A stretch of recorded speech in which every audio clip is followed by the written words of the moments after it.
Amada igreja, a graça e a paz do nosso Senhor repouse sobre todo aquele que confessou o seu glorioso nome. Hoje nós vamos ao livro do Êxodo. Como temos caminhado já aí há algum tempo, expondo sequencialmente este documento bíblico, hoje no capítulo 17. Já peço à congregação perdão. Sexta-feira eu fiz um abuso aqui na vigília e cantei não podendo cantar. E, de fato, ofendeu minhas cordas vocais. Então, eu devo falar um pouco mais baixo para ver se eu consigo terminar aqui sem estar rouco. Ontem, na programação do OMP, eu saí aqui ruim. Mas vamos prosseguir na graça de Deus. Êxodo 17, de 1 a 7. Assentados mesmo em silêncio, mas com toda a atenção e reverência, ouçam o que a palavra de Deus tem para nós. Tendo partido toda a congregação dos filhos de Israel do deserto de Sim, fazendo suas paradas segundo o mandamento do Senhor, acamparam-se em Refidim. E não havia ali água para o povo beber. Contendeu, pois, o povo com Moisés e disse: dá-nos água para beber. Respondeu-lhes Moisés: por que contendeis comigo? Por que tentais ao Senhor? Tendo aí o povo sede de água, murmurou contra Moisés e disse: por que nos fizeste subir do Egito para nos matares de sede a nós, a nossos filhos e a nossos rebanhos? Então clamou Moisés ao Senhor: que farei a este povo? Só lhe resta predejar-me. Respondeu o Senhor a Moisés: passa adiante do povo e toma contigo alguns dos anciãos de Israel. Leva contigo em mão o bordão com que feriste o rio e vai. Eis que estarei ali diante de ti, sobre a rocha em Horebe. Ferirás a rocha, e dela sairá água, e o povo beberá. Moisés assim o fez na presença dos anciãos de Israel e chamou o nome daquele lugar Massá e Meribá, por causa da contenda dos filhos de Israel e porque tentaram ao Senhor, dizendo: está o Senhor no meio de nós ou não? Vamos orar, queridos? Pai, a tua palavra está aberta, Senhor. Eu creio que não há entre nós, Deus, ninguém que tenha dificuldade cognitiva, interpretativa. E o texto é muito claro, muito direto. Não há algum mistério aqui que careça ser examinado pela luz de um outro texto bíblico. É um texto muito explícito. Mas, Senhor, se não for o teu Espírito, Pai, para abrir o nosso entendimento, como o Senhor fez com Lídia, que atendeu às palavras do apóstolo, como o Senhor fez com todos durante a história que precisam receber do alto, precisam ser nascidos de novo, não há esperança, Pai. É mera letra, é mero texto, é uma história como qualquer outra. Mas nós te suplicamos, Deus, em nome de Jesus, fala ao coração, Pai, fala ao nosso coração. É por amor de Cristo que nós oramos, com perdão de pecados. Amém. Queridos, como que nós temos vivido? Eu começo abrindo essa pregação de hoje com essa questão muito simples. Como que nós temos vivido, como nós temos reagido a eventos que acontecem, a circunstâncias, a fatos que vão chegando até nós, como nós temos encarado a vida? Porque esse episódio que nós acabamos de ler aqui, ele fala exatamente sobre esses questionamentos que eu levantei. Ontem eu estava vendo um documentário no Netflix, chama-se O Escândalo da Igreja Luz do Mundo. É uma igreja mexicana, uma seita, cujo fundador é a própria encarnação do Cristo na Terra. E a salvação dos seus fiéis passa por ele, ao invés de passar por Cristo. E o estrago que uma reunião um povo desse faz, especialmente nos corações, nas mentes, e uma das mulheres que sofreram abuso, que testemunharam, né, de tudo que foi feito, ela põe para fora aquilo em entrevista, com a cara coberta, né, para não aparecer, e no final, ela já em lágrimas, ela questiona, onde estava Deus? Aí, eu me comovendo por ela e tudo, na hora meu coração endureceu, eu falei, uai, calma lá, nós temos a Escritura, eu pensando comigo num solilóquio, né? Nós temos a Escritura, nós temos textos claros da suficiência e a única suficiência de Cristo, que não há outro para ser seguido. Nós temos condição de discernir uma igreja que tão explicitamente não é povo de Deus, é uma seita, e ela vai julgar a culpa em Deus? Onde que Deus estava? Ao mesmo tempo eu orei a Deus por ela. Isso aconteceu agora, queridos. Ela deu uma entrevista em 2020, algo assim. Orei a Deus, pedi a Deus para amaciar meu coração também, tudo, porque essa é a nossa condição. É a condição desse texto que a gente viu agora.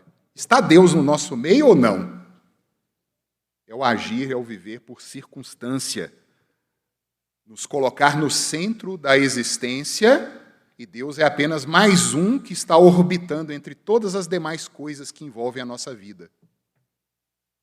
Nós somos o referencial, ao invés de Deus ser o referencial. Nós, queridos, podemos estar vivendo uma vida aparentemente boa, uma vida, entre aspas, em paz, não perfeita, né? Tem as dificuldades e tudo, mas a gente tem um dinheirinho no bolso guardado, a gente está conseguindo comer bem, a gente tem o nosso lar, mas, no fundo, é tudo uma casca. É tudo estético, para o outro de fora perceber. Tudo muito frágil, tudo muito instável. E Cristo, aos seus filhos, manda, às vezes, provações para soprar essa palha da nossa vida, para sacudir o povo dele e mostrar verdadeiramente aquilo que nós somos, aquilo que a gente tem no nosso coração. O profeta Amós, ele fala disso, Deus, na boca do profeta, diz assim, eu vou pegar o meu povo e vou passar ele num crivo, ou numa peneira, né, para quem não conhece esse termo, mas não vai cair um grão, só a palha que vai ser soprada. O grão fica dentro da peneira. E Deus vai nos provar, queridos, nessa caminhada. O povo de Deus, a congregação do Senhor, pode ser comparada, irmãos, a uma pedra de carvão bruta. E essa pedra ela precisa ser trabalhada, ela precisa ser polida, ela precisa passar por processos para limpar, para lapidar. E somente após essa sujeirada toda, né, daquilo que não é precioso ser retirado, é o momento em que o brilho vai aparecer. O brilho de Cristo em nossas vidas. Provas em nossas vidas, irmãos, são as bênçãos de Deus que nos limpam para que possamos dar mais fruto. Eu acho interessante essa ilustração que Jesus fala da limpeza, né? A gente está mais acostumado com pé de café do que oliveira, né? Eu, pelo menos, nunca vi uma oliveira. Mas pé de café, a gente sabe que a gente limpa o pé de café e ele produz mais. Limpar nesse sentido. Cristo ele vai nos sacudir. E para especialmente mostrar aquilo que tem dentro do nosso coração. Eu já comentei isso aqui algumas vezes, as pessoas muitas vezes dizem assim, mas Deus conhece meu coração. Eu falo, meu amigo, esse é o problema. Exatamente. Esse é o problema nosso. Deus conhece. Deus sabe a inveja, a avareza, a pornografia, a lascívia, a ganância, a usura. Ele conhece, ele sabe o que está aí dentro. E você está achando que é vantagem isso? Ele conhecer o seu coração? Deus nos prova para mostrar aquilo que realmente nós temos dentro de nós. Deus sabe, mas nós fingimos que não sabemos e nos consideramos justos e irrepreensíveis aí na caminhada, nessa peregrinação que o povo de Deus, a igreja, está sendo conduzida aí para a glória, para Jerusalém celestial. E mais uma vez aqui, eu volto a levantar o mesmo questionamento que muitas vezes passa em nosso coração, isso quando nós não falamos mesmo, né? Como essa senhora do documentário disse, né? E é o tema hoje, e é o último versículo, né, deste texto lido. Está o Senhor no meio de nós? ou não, irmãos? Não é uma pergunta retórica, não, viu? Não, é lógico que está. Não, calma lá. Ele está no meio de nós ou não está? Eu queria trazer aqui 3 pontos para a gente argumentar no decorrer desse texto aqui. É um texto curto, espero terminá-lo rapidamente. Versículo 1. Eu peço que a igreja, a uma voz, leia, por favor. Versículo 1. Tendo...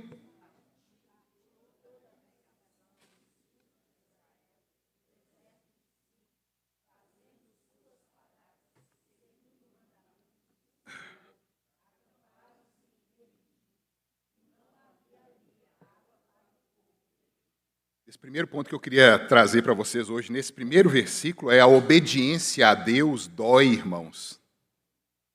Obedecer a Deus dói. Uma vez nós recebemos aqui na igreja o pastor Kenneth Wisk. Isso foi o primeiro encontro de fé da nossa igreja. Nós vamos ter o encontro de fé semana que vem agora. Esse já é o 11º, se eu não me engano. 11 anos atrás. E ele falou uma coisa interessante, que ele instrui os filhos dele, quando ele precisa discipliná-los, né, até fisicamente, falando assim, olha, a desobediência dói. Não é a vara ou o chinelo que dói, é a desobediência que dói.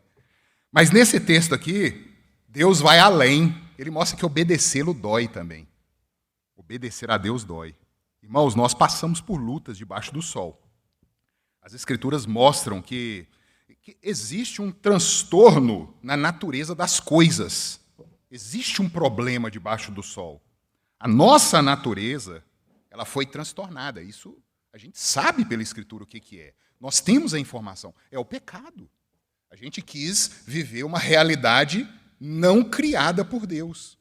Nós quisemos viver uma ilusão. E o preço foi cobrado como seres racionais, como seres responsáveis, como a maior criatura que Deus colocou nessa existência, que somos nós, os homens. Nem aos anjos foi dado tal glória, imagem e semelhança do Senhor.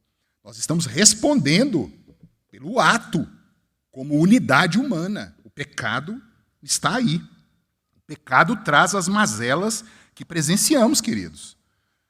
Foi pedido orações pelas crianças. Nossa irmã Euseni lembrou disso. Gente, quantidade de menino doente.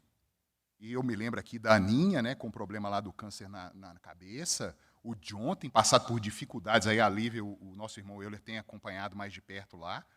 Crianças, mazelas nos idosos. Está aqui o nosso irmão Ailton com seu pai, seu Calvino. E assim a gente vai vendo empiricamente, e em nós mesmos, as mazelas, a responsabilidade que nós tivemos daquilo que nós escolhemos. Nós escolhemos viver assim. E não é culpa de Deus isso não, tá? É nossa. Nós escolhemos assim. A própria natureza, a própria criação geme aguardando a revelação dos filhos de Deus, é o que Paulo diz. E além desse aspecto, queridos, do sofrimento, né, que é muito fácil de identificar, existe um outro aspecto que muitas vezes nós ignoramos. Nós lemos diversas vezes nas Escrituras sobre esse outro aspecto do sofrimento ser manifestado, mas nós achamos que isso sempre vai acontecer na casa do outro, e não na nossa vida. Esse aspecto que eu vou levantar aqui agora. Esse aspecto diz sobre a obediência a Deus, que certamente nos fará padecer de algum modo. E eu explico. Aqui, nesse capítulo 17, nós acabamos de ler. Tendo partido toda a congregação dos filhos de Israel do deserto de Sim, fazendo as suas paradas, segundo o mandamento do Senhor, acamparam-se em Refidim, e não havia ali água para o povo beber. O povo, queridos, que havia presenciado aí, nós vimos no capítulo 15 o canto de vitória, né? No 14 atravessa o Mar Vermelho, 15 o canto de vitória, já no 15 há um problema com a água. Nós vimos aqui que Deus ele vai revelando o nosso coração, tocando naquilo que é primordial, a água. A água está amarga, não tem jeito de beber. Capítulo 16, comida. Cadê a comida? Eles viram lá o milagre das codornizes, a promessa do maná diário. E, mais uma vez ali, eles se colocam em marcha, tendo presenciado esses milagres. Eles ouvem a voz de Deus e obedecem às ordens de Deus. Vamos dar crédito, vamos ouvir, vamos caminhar. No primeiro momento, após terem visto, né, essa gloriosa manifestação de Deus no meio deles e de terem percebido, de ter recebido essa ordenança de que podiam, inclusive, descansar, coisa estranha para aquele povo. Deus veio com um negócio que eles não conheciam, repouso. Tem um dia em 7 que vocês podem parar. Já mostrando que há um descanso ainda reservado, que não é esse, que é a glória dos céus. Nós já vivemos aqui hoje a antessala do porvir. É o momento em que o povo pode crer que verdadeiramente eles foram redimidos, eles foram libertos do cativeiro do Egito. Nós aqui hoje fomos libertos do cativeiro do pecado, das nossas vontades, dos nossos desejos. Fomos libertos do próprio cativeiro, do entretenimento. Hoje é o momento, né? A nossa cultura, ela manifesta tanta coisa para a gente, para encher os nossos olhos, que nos tornamos escravos disso. Não paramos. Mas Deus fala, vocês podem parar por um instante, um dia. Um dia é para isso, para você repousar. Voltar com a mente lá naquilo que foi perdido no Éden, o descanso em Deus, e que está prometido para voltar com a sua segunda vinda. Podem parar, capítulo 16 nós vimos isso. E eles experimentaram. Pararam, descansaram, e agora eram esse povo livre, não mais escravos. Estavam com essa disposição ali de ouvir e obedecer. E o texto nos fala, né? Segundo o mandamento do Senhor. Eles verdadeiramente prestaram atenção. Vamos indo, parando, marchando, segundo o mandamento do Senhor, ou literalmente, segundo a boca do Senhor. É a palavra traduzida aqui como mandamento, ela é derivada da palavra em hebraico P, que significa boca. É Deus falando com o povo. Façam isso, marchem, levantem o acampamento, montem um acampamento. E o povo estava obedecendo e conduzindo. Eles iam fazendo suas paradas, indo adiante, ouvindo a voz do Senhor. Abram, por favor, o livro de Números. Vamos ao livro de Números, capítulo 33. Capítulo 33, os versículos 11 a 14. Olha como que Moisés nos detalha o que aconteceu entre o deserto de Sim e Refidim. A gente acha que são eventos bem curtos, né, bem próximos, mas aqui no livro de Números há um detalhamento de como eles marcharam. Dos versículos 11 a 14, no capítulo 33, leiam, por favor, uma voz. Partiram.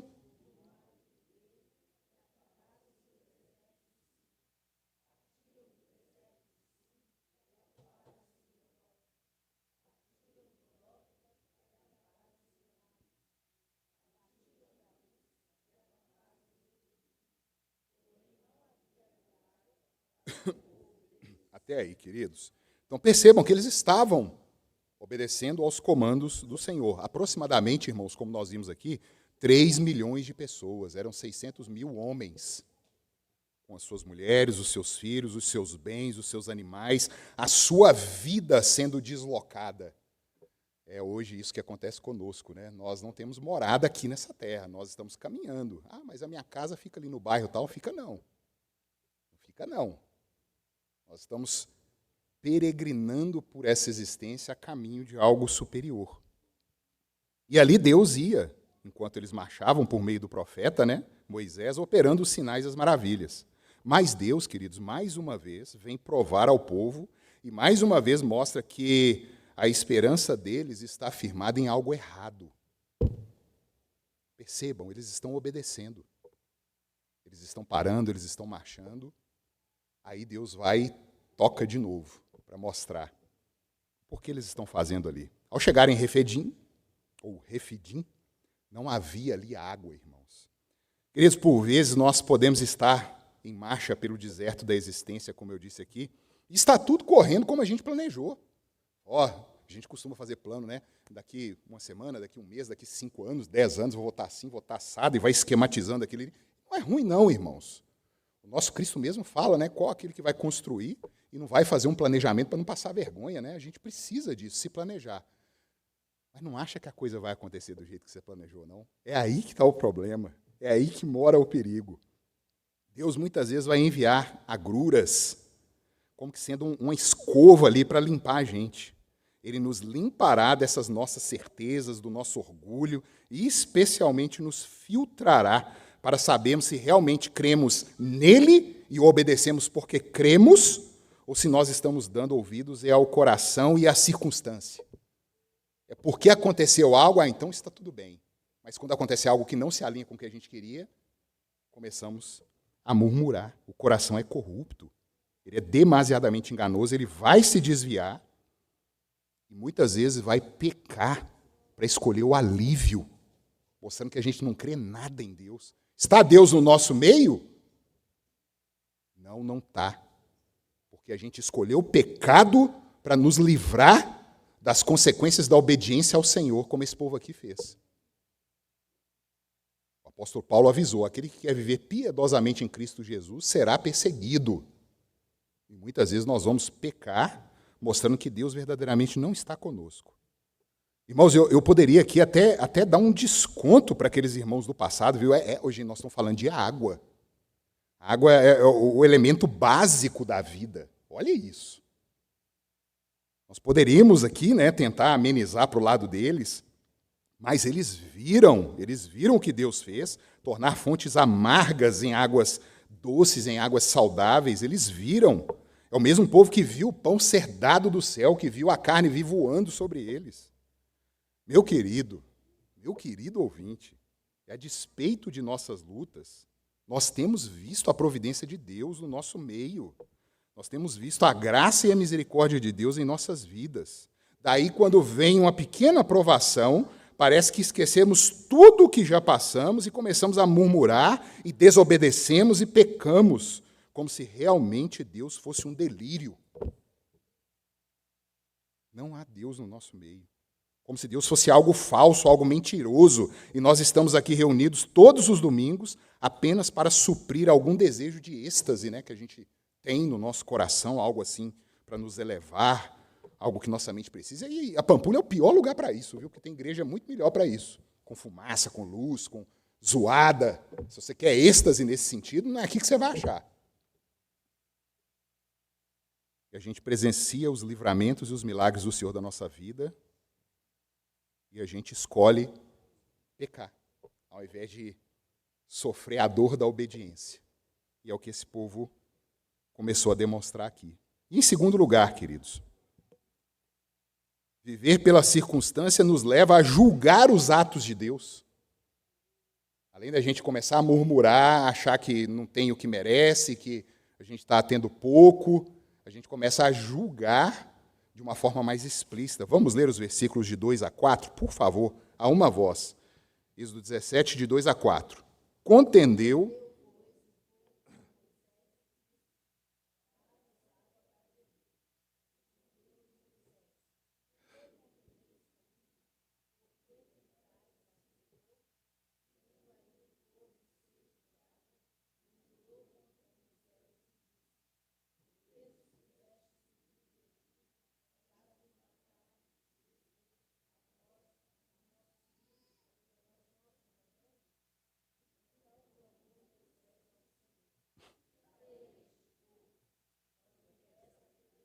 Até aí, queridos.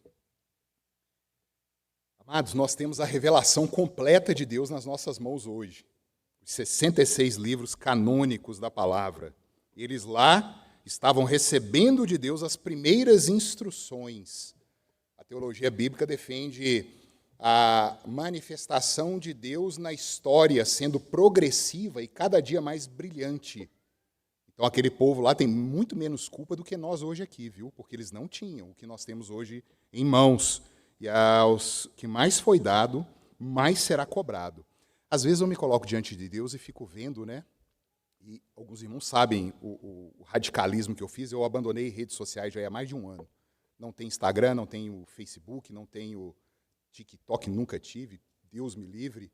E Twitter, essas tranqueiras todas. Só tem o WhatsApp. Mesmo assim, não considero rede social, porque se eu não quero, eu bloqueio e pronto. Eu tenho essa opção. O que nós temos visto de evangelho hoje no nosso meio é algo que contrasta com isso aqui. Às vezes eu oro a Deus fazendo assim, eu vou ter que bater de novo. O senhor cala a boca e só prega o que está aí na Escritura. Porque a gente vê esse padrão muito mais tapa do que assopro. Glória a Deus que Deus também assopra, Ele é nosso Pai. Mas aí vem, eu estava conversando com a Luciana ali antes do culto. Graças a Deus que Deus dá tapa, porque Ele é Pai.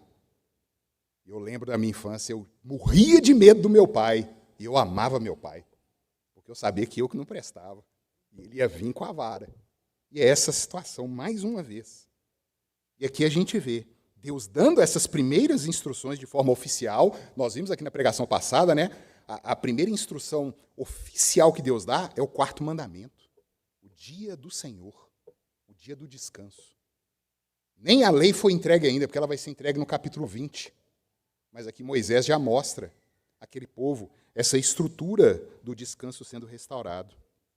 E hoje nós temos a palavra do Senhor inteira. E nós sabemos, irmãos, sinais, milagres, maravilhas não podem converter um pecador, queridos. Não pode, não tem como. Apenas a ação miraculosa do Espírito Santo instrumentalizando no coração do homem essa palavra é capaz de nos converter. É só isso. Pregação simples, direta, pura, e a misericórdia de Deus em nos fazer nascer do alto. Eles viram, queridos, eles presenciaram. As águas amargas se tornaram doces, o pão caiu do céu, a carne veio, mas isso não resolveu e não resolve, e a amostra está aí.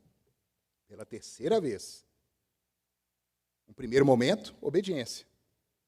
Depois, na hora do aperto, isso ecoa claramente a parábola do semeador.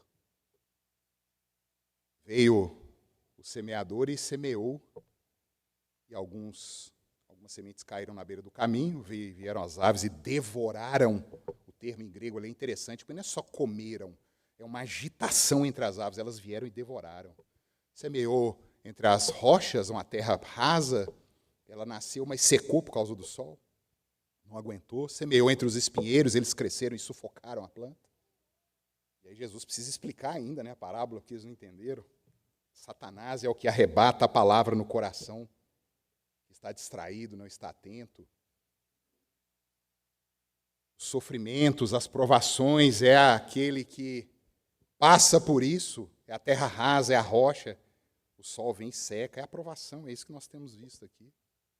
O sufoco do espinheiro são as riquezas, as glórias do mundo, que muitas vezes nós vamos ter que optar sim, ou é aqui ou é ali, e esse espinho sufoca. É claramente isso aqui, Moisés já ensinando aquilo que Cristo iria confirmar para nós mais na frente. E isso, queridos, é viver mediante circunstância, é viver mediante aquilo que nos acontece, é continuar ainda com o ego como referencial, como paradigma.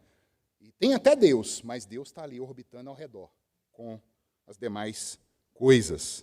Se as coisas acontecem da forma que eu quero, no tempo que eu determinei, na maneira que eu pensei, está tudo em paz. Se não, é o inferno na terra. Acabou. Não tem mais esperança. Esse 880, eu tenho pavor, irmão, de gente assim. Eu tenho pavor de mim quando eu me pego dessa forma. Porque mostra verdadeiramente que Deus não está no meio de nós. Queridos, eu estive falando também com uma outra irmã essa semana e a gente debateu sobre o porquê as pessoas não sabem mais passar por tristezas. Vocês já repararam? Estava lendo um livro de aconselhamento, Marque alguma coisa o autor, esqueci o sobrenome dele. E ele mostra ali que verdadeiramente em alguns momentos nós podemos cair em uma certa melancolia, uma certa tristeza, que é natural da condição caída do homem. E nós pegamos aquilo ali e transformamos numa coisa monstruosa, impressionante.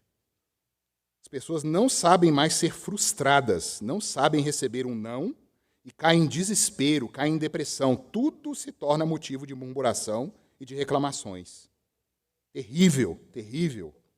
E aqui, irmãos, por favor, não estou menosprezando casos verdadeiros, que nós sabemos, patológicos, de pessoas que se deprimem, de pessoas que precisam de um auxílio até médico para poder apoiá-las. Mas hoje a gente tem visto isso. Eu estou dizendo aqui de pessoas, uma geração que se deprime porque o pai não comprou o iPhone 11, porque a cor do cabelo que pintou lá com papel crepom não ficou da cor que queria. É essa geração que a gente está falando. Uma geração que não sabe ser confrontada, no mercado de trabalho, na escola, é uma geração cheia de melindres e mimada. E nós, aqui eu digo aqueles que são aí mais ou menos da minha idade, a gente muitas vezes dando corda para isso, viu, irmãos? Nós somos de outro tempo. Por favor. E essa juventude de hoje precisa de marcos. Eles precisam de modelos. Mas muitos velhos estão tomando a juventude como modelo. Transtornando ainda mais o que a gente tem visto. Meus irmãos, se Deus se irou com o povo que estava murmurando por causa de água, Deus, queridos, às vezes eu fico com medo da igreja pensar assim, nossa, mas né, Deus foi tão duro ali, né? Querido, nós estamos falando aqui daquele que é santo, daquele que torna pedra em pão. Então não tem motivo. Não bota o problema nele, não. Bota em nós. Fala, realmente, Deus, eu, Ricardo, pregador, confesso, eu ando ansioso diversas vezes, eu me preocupo. Mas não põe a culpa no Senhor, não. E se ele se irou porque murmuraram com água, a coisa mais importante a nós para sustentar a nossa vida, debaixo, obviamente, da providência de Deus, porque eles duvidaram que Deus os poderia suprir de novo com aquilo que era fundamental para a vida deles. Pense então, irmãos, em toda a murmuração que está sendo levantada nessa terra em nosso tempo, por coisas tão fúteis e tão ínfimas. E isso no meio do povo de Deus ainda. Agora eu não estou tratando de fora, não, é do arraial. A gente caçando confusão, caçando problema. Eu comento comigo, às vezes, falo, meu bem, eu não falo isso com alegria, não, mas parece que está faltando é a guerra. Porque em tempos de guerra tudo se revela. Ou Deus tem misericórdia dessa geração e aviva esse povo, ou então é uma guerra para resolver. Homem vai ser homem, mulher vai ser mulher, tudo se resolve. Porque aí as pessoas se mostram. E que Deus nos livre disso, irmãos, de precisar de uma guerra acontecer. Que Deus nos livre disso. Se ele se irou por conta de água, imagina essas futilidades. E é dito aqui que eles estavam quase apedrejando Moisés. Eles não confiaram, eles não creram. E é estes aqui que estavam ameaçando Moisés, que é dito deles, lá em Hebreus 3, nos versículos 16 a 19, fala assim, ora, quais os que tendo ouvido se rebelaram? Não foram de fato todos os que saíram do Egito por intermédio de Moisés? E contra quem se indignou por 40 anos? Não foi contra os que pecaram, cujos cadáveres caíram no deserto? E contra quem jurou, está falando de Deus aqui, tá? Jurou que não entrariam no seu descanso, senão contra os que foram desobedientes? Vemos, pois, que não puderam entrar por causa da incredulidade. Esse é o pecado que mata. Outra irmã, hoje de manhã aqui, a gente comentando essas questões de homossexualidade, lesbianismo e tudo. Pois é, né? E muitos virão e serão salvos com essas questões pesadas da sexualidade sobre eles, porque é um pecado como qualquer outro. Porque o pecado que mata, queridos, é a incredulidade. Eu não estou doente, eu não preciso de médico. Se você não crê, você vai receber o quê? Você não quer. Nós vimos o cego hoje gritando aqui. Senhor! Hoje, quantos cegos estão aí andando e não clamam, não clamam. Incredulidade, queridos, nos faz colocar os atos de Deus sob juízo nosso. E por fim, irmãos, Cristo, a rocha, mesmo em momentos que pensamos ter sido abandonados por Deus, todos aqui já passaram por isso, e nós somos infiéis, Ele permanece fiel e cobra de si mesmo a nossa rebeldia. Vamos ler a uma voz, versículos 5 a 7? Por favor, queridos. A uma voz, versículos 5 a 7. Respondeu...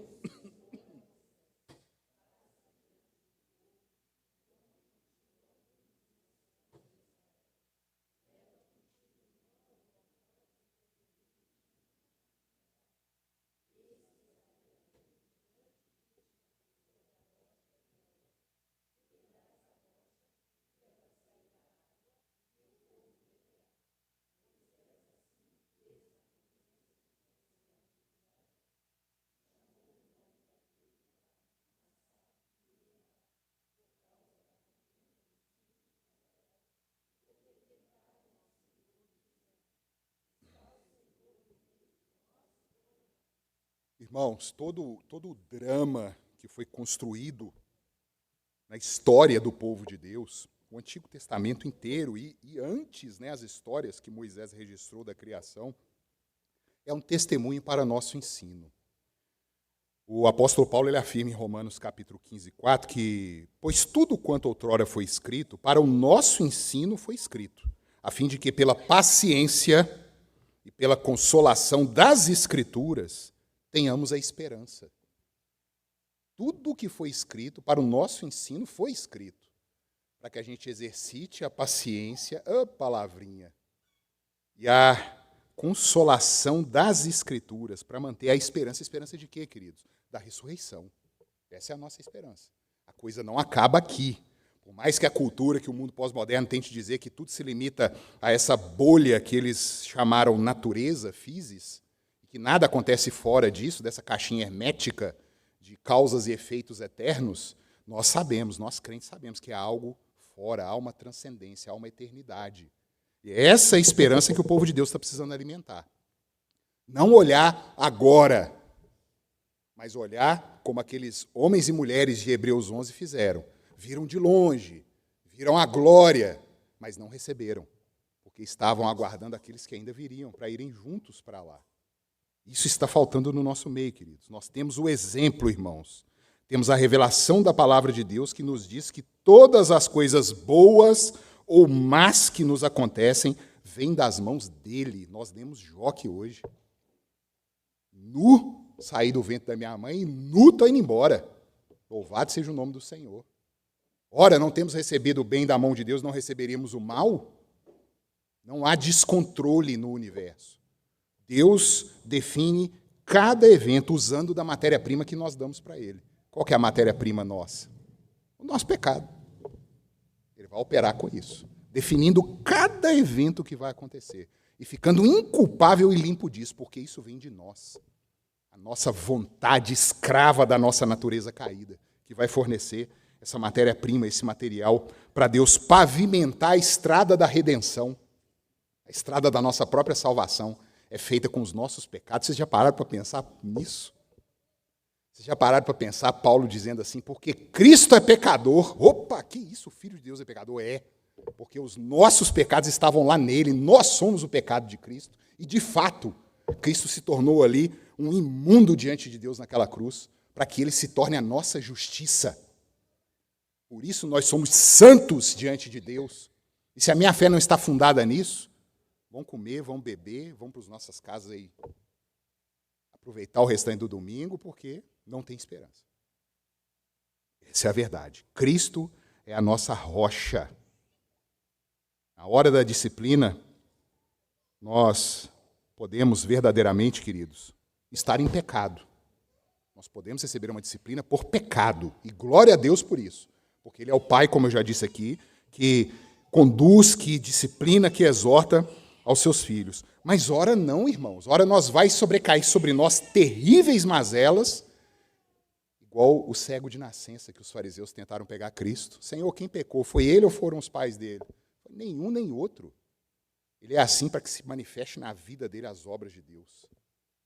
Vocês já pararam para pensar? O senhor Geraldo, nosso irmão Geraldo, está lá. Com câncer.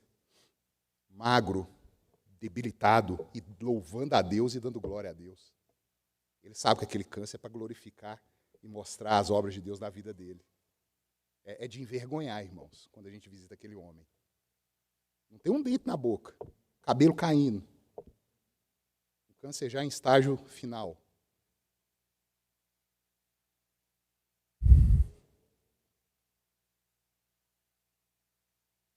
E ele louvando a Deus, a Cristo, a rocha dele. Depois de toda essa revolta, de toda essa murmuração do povo contra o Senhor, pois como vimos, né, no capítulo 16, e novamente aqui, não murmuravam contra Moisés, mas contra a providência de Deus, pois eles mereciam ser exterminados por terem testemunhado, por terem visto o poder de Deus, a misericórdia de Deus, por Deus ter os tirado debaixo do jugo do Egito, da fornalha de ferro. Deus os trata com graça e com misericórdia mais uma vez. É o favor que eles não mereciam, Deus os dá, e aquilo que eles mereciam, que era a ira sobre eles, de duvidar do santo, eles não recebem. Queridos, haverá na igreja os que são filhos do Senhor e os que não são. Isso é fato, igual havia lá. No capítulo 16, quem instigou o povo de Deus contra Moisés foi aquele misto de gente que saiu do Egito. Está lá no Números 11, a gente viu. Saiu do Egito uma massa de gente, judeus, povo de Deus, e aqueles que foram na onda, né? Estão caminhando. A gente na igreja, assim, é o joio e o trigo, o bode e a ovelha. A igreja é uma organização, e dentro dessa organização há um organismo verdadeiramente salvo. Israel era uma nação e dentro dela tinha um remanescente verdadeiramente salvo. O mundo hoje, caído e que jaz no maligno, há um remanescente de Deus dentro que está sendo salvo. E foi por essas ovelhas que o Senhor morreu. Foi pelas ovelhas que houve expiação, por mais ninguém. A questão é, meus irmãos, eu sou uma ovelha do aprisco do Senhor. Eu ouço a voz do Senhor Jesus, pois as suas ovelhas, é dito em João 10, elas ouvem a sua voz e qualquer outra voz as espanta. É o bicho mais arisco que tem, é o tal da ovelha. Tem um vídeo no YouTube aí, os irmãos, acho que eu já mandei para alguém aqui, uma excursão em algum lugar lá da Europa. Uma montanha assim, cheia de ovelha espalhada. Aí o povo parou lá no ônibus, lá, né? E começou a gritar, tentando chamar as ovelhas. Aquelas barulhadas mais esquisita e nada. As ovelhas quietinhas lá. Aí chega o pastor e começa a fazer o chamado, né, característico, o chamado que as ovelhas conhecem. Na hora que ele começou, as ovelhas mascando o capim ali, pastando, elas só levando a cabeça assim. Aí vem aquele mundo de ovelhas assim para perto da cerca. Por isso que Jesus usa isso, né, essa ilustração. As ovelhas ouvem a voz de Cristo. Eu ouço a voz do meu Senhor.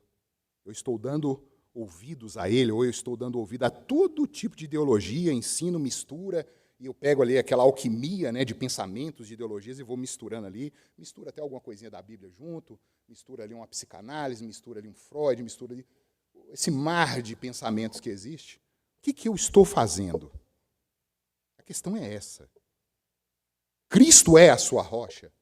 Cristo é esse que justificou. Cristo é o que vai tomar pancada no seu lugar. A pancada que aquele povo lá merecia.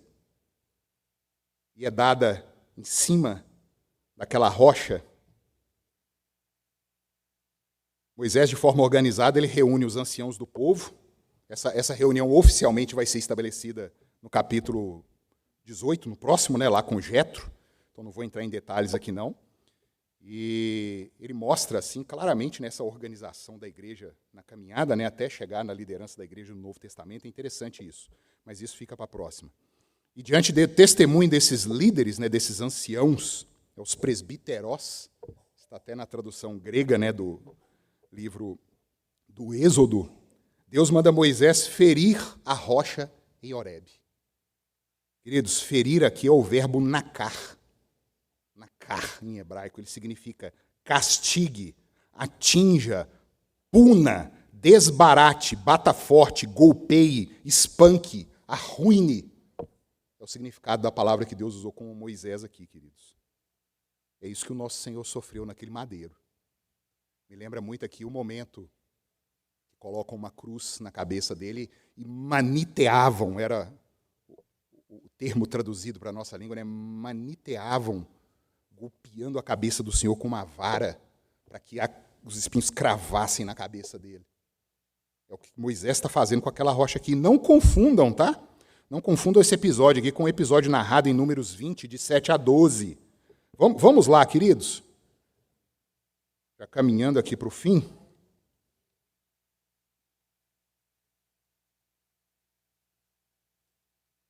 Números capítulo 20, de 7 a 12, está registrado assim. Disse o Senhor a Moisés: toma o bordão, junta ao povo, tu e Arão, teu irmão, e diante dele falai a rocha. Olha que interessante, falai a rocha. E dará sua água, assim lhe tirareis a água da rocha, e dareis a beber à congregação e aos seus animais. Então Moisés tomou o bordão de diante do Senhor. Isso aqui é muito importante. Esse bordão de diante do Senhor é o bordão que Arão recolheu das tribos de Israel está em Números 17. Depois vocês consultem a Bíblia de vocês. Vocês vão ver que foi dada uma ordenação e Arão representava a tribo de Levi neste momento. E a vara dele floresceu, uma vara seca. E Deus manda guardar aquela vara dentro da Arca da Aliança também, junto com o maná e junto com as tábuas da lei.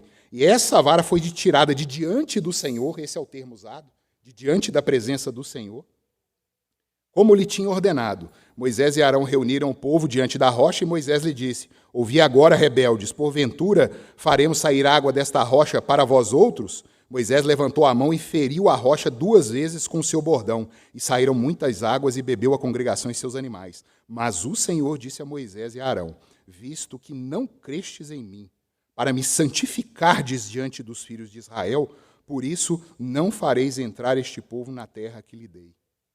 É um outro episódio que aconteceu aqui. Aqui nas mãos de Moisés está a vara da justiça, a vara da ira do Senhor, com que ele feriu os egípcios. Na segunda vez era a vara da graça, que os teólogos usam esse termo, né? Fala a rocha, porque Cristo já foi golpeado, não há mais essa necessidade. E por isso Moisés não adentrou com aquele povo nessa terra cá de baixo, mas a gente sabe aonde que ele está neste momento.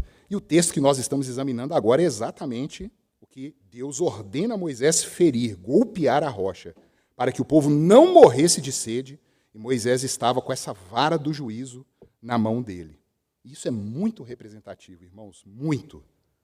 1 Coríntios, Paulo fala assim: todos eles comeram de um só manjar espiritual e beberam da mesma fonte espiritual, porque bebiam de uma pedra espiritual que os seguia, e a pedra era Cristo.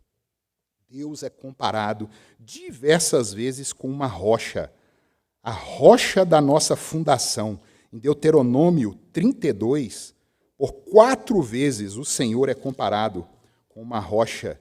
Se nós formos lá na entrada da terra prometida, nós lemos: eis a rocha, suas obras são perfeitas, porque todos os seus caminhos são juízo. Deus é fidelidade e não há nele injustiça. É justo e reto. Versículo 15 a gente lê assim: mas engordando-se o meu amado deu coices, falando de Israel, engordou-se, engrossou-se, ficou nédio e abandonou a Deus que o fez, desprezou a rocha da sua salvação. Versículo 18: olvidaste ou esqueceste a rocha que te gerou e te esqueceste do Deus que te deu o ser. E por fim o versículo 31, que diz assim: porque a rocha deles não é como a nossa rocha, e os próprios inimigos o atestam. Cristo é a nossa rocha, queridos. Paulo esclarece isso quando ele afirma que Cristo era a rocha que os sustentava naquele deserto, no mesmo capítulo 10 de 1ª carta aos Coríntios. Irmãos, aquele lugar ficou conhecido como Massá e Meribá. Literalmente, provocação, Massá, e Meribá, a palavra em hebraico para rebeldia. Queridos irmãos, queridos visitantes, povo que se reúne aqui hoje, que está nessa peregrinação caminhando. Nós estamos nessa peregrinação. O destino final é um apenas. As pessoas às vezes escandalizam, né? Todos os caminhos levam para Deus. E leva mesmo, viu? Eu só não sei se vai levar em juízo ou em graça. Mas que leva, leva. Não tem como a gente se esconder dele. Salmo 139 deixa isso muito certo, muito claro. Apenas um destes caminhos nos conduzirá a Canaã celestial. Apenas a porta estreita e o caminho apertado é que nos conduzirá para a vida eterna. Apenas a rocha que foi golpeada no nosso lugar naquela cruz, é que pode desviar de nós a ira de Deus, como Paulo diz na 1ª carta aos Tessalonicenses. Paulo diz: Cristo desviou a ira de Deus de nós. Ele afirma isso. Como que nós vamos encarar as coisas quando elas não saírem da maneira que nós queríamos, queridos? Como que um texto desse vai falar ao nosso coração hoje? Porque esse povo aqui que questionou, que vocalizou, que murmurou, perguntando, né, está o Senhor no meio de nós ou não?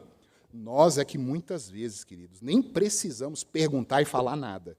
Já estamos dando a resposta pelos atos que praticamos. A resposta já está aí. É a atitude que teremos. Dizemos que com nossa vida o Senhor é demonstrado, mas nós dizemos também com nossa vida que o Senhor não está no meio de nós. Cuidado, irmãos. Eles serviram como exemplo a nós, como o apóstolo Paulo nos diz. Vamos ficar de pé?